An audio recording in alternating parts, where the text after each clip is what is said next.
Hello guys! Today, we will be discussing the concept of the plastic centroid in reinforced concrete columns.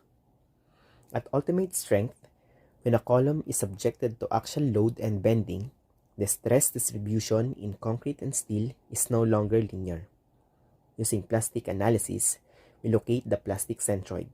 It is the point where the resultant internal compressive and tensile forces act.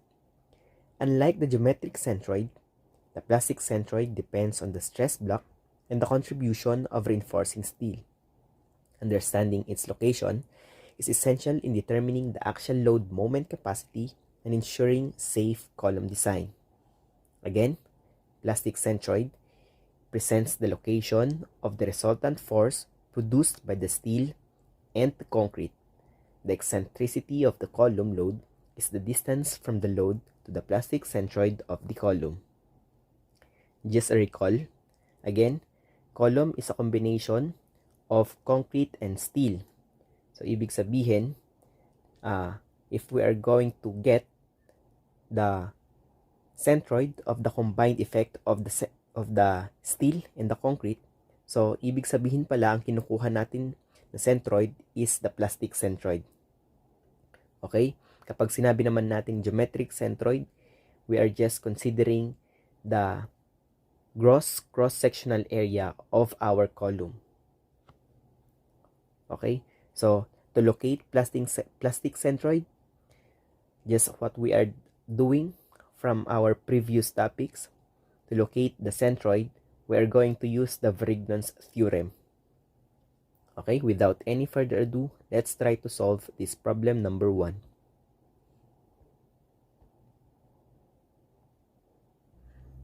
For our problem number 1, determine the plastic centroid of the T-shaped column shown using F'C equivalent to 27.6 megapascal and Fy 413.7 megapascal and using 28 millimeter diameter bar for our main bars. Again, plastic centroid is the centroid of the combined effect of the column or of the concrete and the steel. So we are going to use the Vrignon's theorem. But first, kailangan muna nating malocate or kailangan muna nating ma-determine yung different forces acting in our column. So, kailangan muna nating i-divide to. Ito yung ating cross-section. So, if we are going to consider the concrete first, ito lang yung pinag-uusapan natin. Yung concrete lang mismo. So, let's divide first this figure na parang ganito.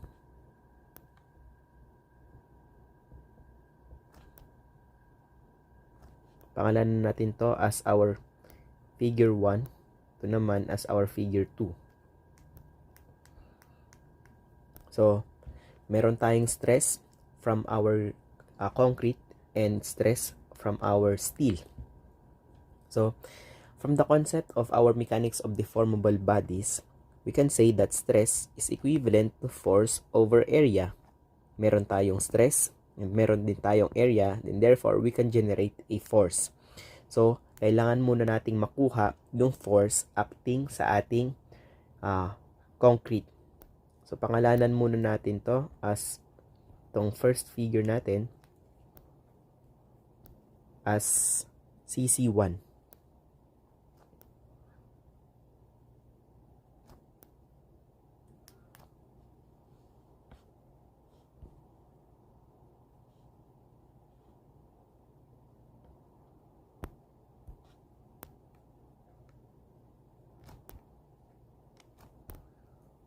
Okay, so CC1 to.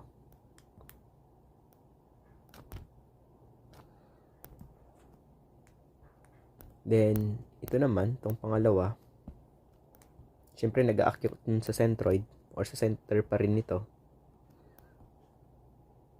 Yan.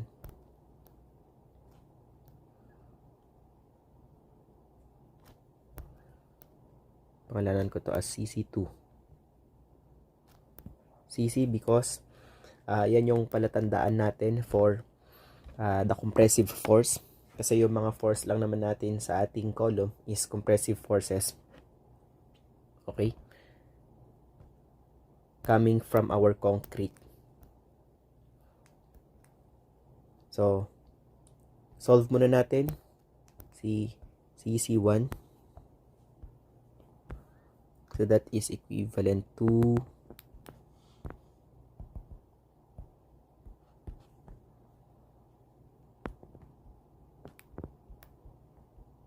CC1, nagagaling pa rin siya sa stress multiplied by area.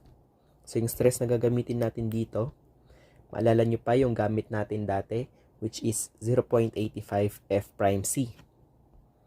Yun yung stress natin na gagamitin for our concrete.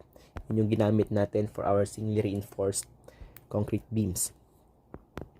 So, this is equivalent to 0.85 F prime C area 1.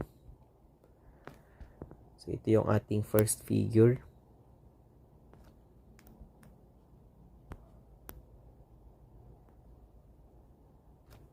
Ito yung ating second figure. Para mas madali nating makuha later on yung geometric centroid. Okay, so let's solve for our CC1.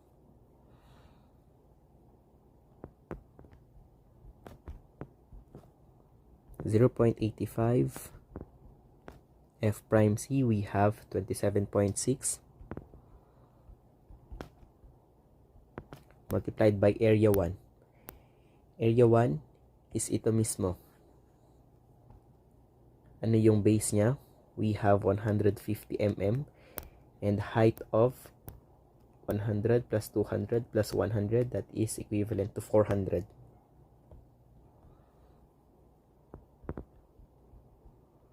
So 150 times 400. So this is equivalent to, so i-divide na natin ng 1,000 to make this in kilonewtons. So this is equivalent to 1,407.6 kilonewtons. Next, for our CC2, ito naman yung area niya. Yung area niya ay ito, yung base, and the height of 200. So for our CC2,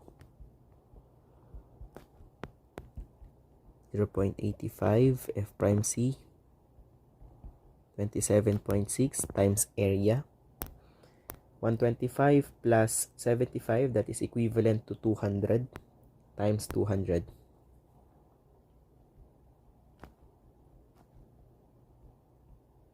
And let's divide this by 1,000 to make this in kilonewtons. So this is equivalent to 938.4 kilonewtons. Next, tapos na tayo doon sa ating compressive force coming from the concrete. Dito naman tayo sa ating steel. So sa steel naman,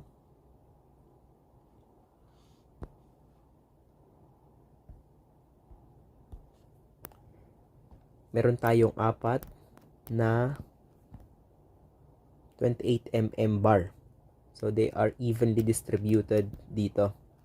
So pwede na lang natin kunin yung centroid nito, no? Which acts dito. This represents the whole steel bars. So pangalanan ko to as C prime S. So again, yung placing ng ating steel bars ay evenly distributed naman. So pwedeng kunin na lang natin yung centroid nila as a whole. Tapos i-act natin dito. Pero kung hindi to evenly distributed later on, pwede nyo i-consider muna to, then ito. Okay? So, C prime S. But take note, sabi natin that doon sa ating concrete, once na binuhusan natin yon, and sa ating gross area, kapag meron na tayong steel, at some point merong na-displaced na area from our concrete. Yun ay dahil naglagay tayo ng ating steel bars. So ngayon, to consider that effect, i-deduct natin later on yung ating area or stress na lang pag-uusapan natin doon sa ating steel. So sa steel na natin minaminus or dinideduct yung effect ng ating displaced area of concrete. So paano yon? Gaya doon sa ating doubly reinforced beams. So sa C'(S), instead of using Fy times As, sa Fy na natin minaminus. So magiging Fy, ang iminaminus natin ay yung stress coming from concrete, 0.85 F'C area ng ating reinforcing bars. But take note, minaminus natin to because we want to consider the effect of the displaced area coming from concrete. Kapag sa problem hindi ini-state na i-consider ba or ini-neglect, always consider the effect of the displaced area of our concrete. Pero kapag sinabi naman na neglect, simply hindi na natin to kakailanganin kundi AS na kaagad. Ganyan lang. Pero dahil hindi ini-state sa problem, always consider the effect of the displaced area from our concrete. So ganito na siya. So let's substitute Fy. We have 413.7.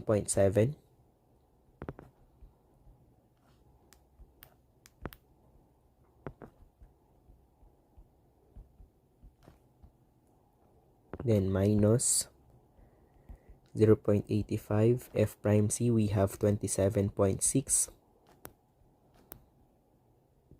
Then yung area ng ating reinforcing steel bars, pi over 4. Yung diameter natin, we have 28 mm.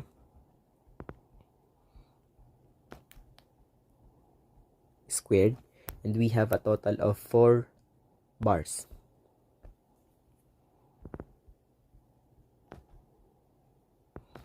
So let's divide this by 1,000 again.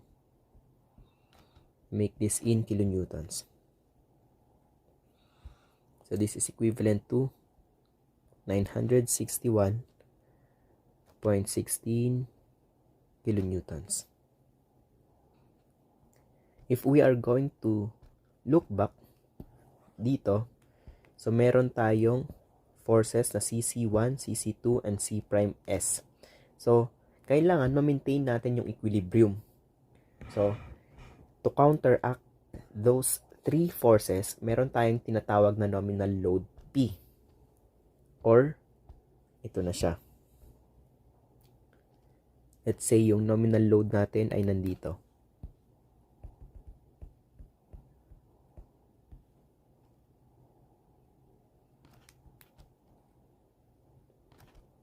Ayan.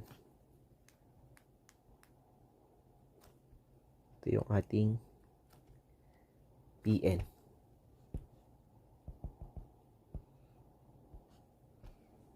So, yung PN na yan or yung nominal load, it could be from here or from here. Okay? So, again, nominal load, siya yung magka-counteract sa mapuproduce nating mga forces coming from our concrete and steel. And how we are going to solve for the value of our nominal load? Simply, summation forces, we can say that nominal load is just the combination of those 3 forces. Okay, so let's solve for our nominal load.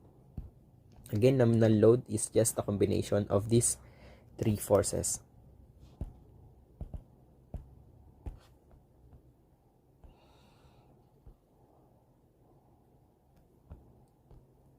So parang kumukuha lang tayo ng summation forces, or that is equivalent to our nominal load.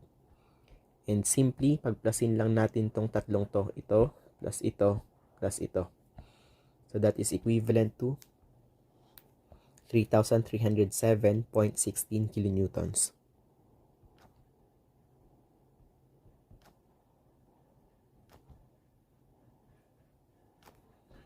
Okay?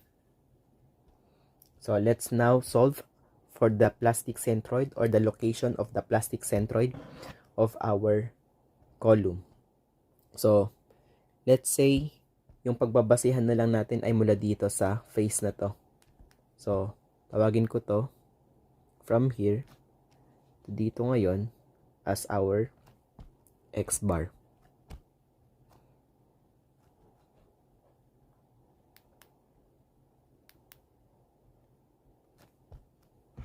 Okay? So to solve that, just mag-moment lang tayo dito considering the moment arms of our forces. So makukuha na natin yung ating plastic centroid or the location of our plastic centroid. Okay? So let's solve that first.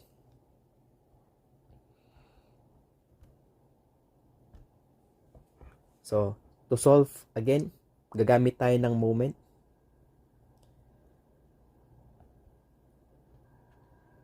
Okay? Or actually, yung Varignon's theorem. So itong Pn, nominal load natin, ay i-moment natin dito sa face na to, at saka yung moment arm niya ay X bar. Itong CC1 naman, pag moment natin dito, yung moment arm niya is just half of our 150. Yung CC2 naman, yung moment arm niya papunta dito is just 150 plus the half of our 125 plus 75. So ito na yun. Then how about yung C prime S? So yung C prime S, ang location niya would be yung location ng ating C prime S ay mula dito hanggang dito.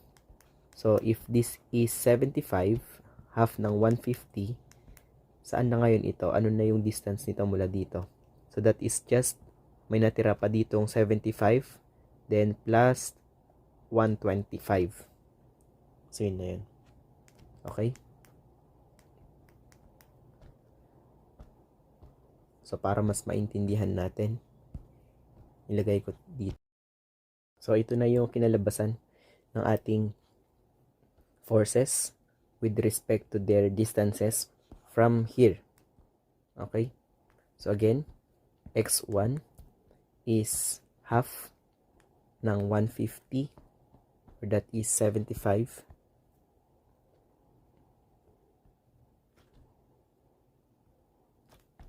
mm.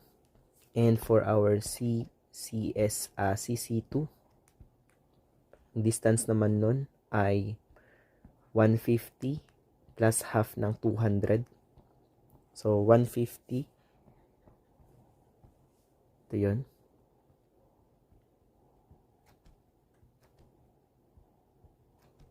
half ng 200, and yung X3 naman, ito sa C prime S, so yun ay mula dito hanggang dito is half ng 200 plus 75. Okay? So 75 plus half din ng 200. Bakit half ng 200? Kasi mula dito hanggang dito, yun ay, dito ay half ng 150 plus 125. So that is equivalent to 200 mm. Okay? So let's solve now for our plastic centroid.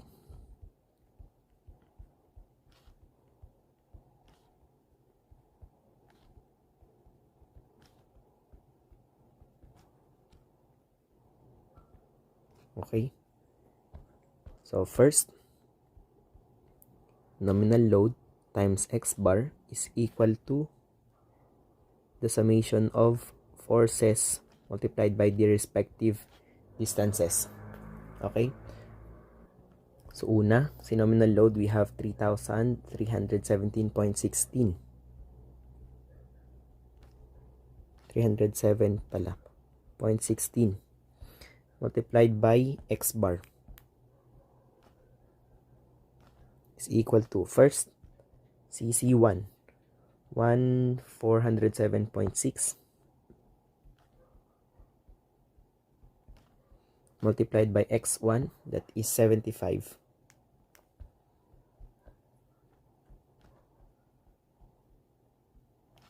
Next, plus CC2, 938.4.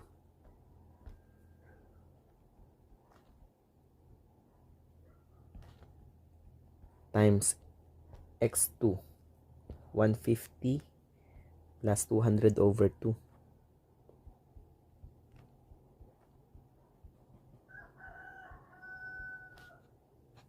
Then plus C prime S, 916.16. 961 I should say. 0.16 multiplied by 75 plus 200 over 2.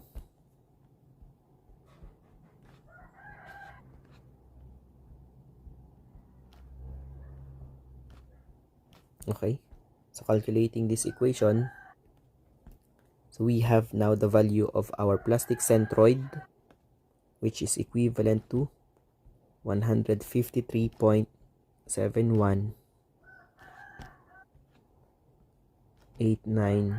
millimeters.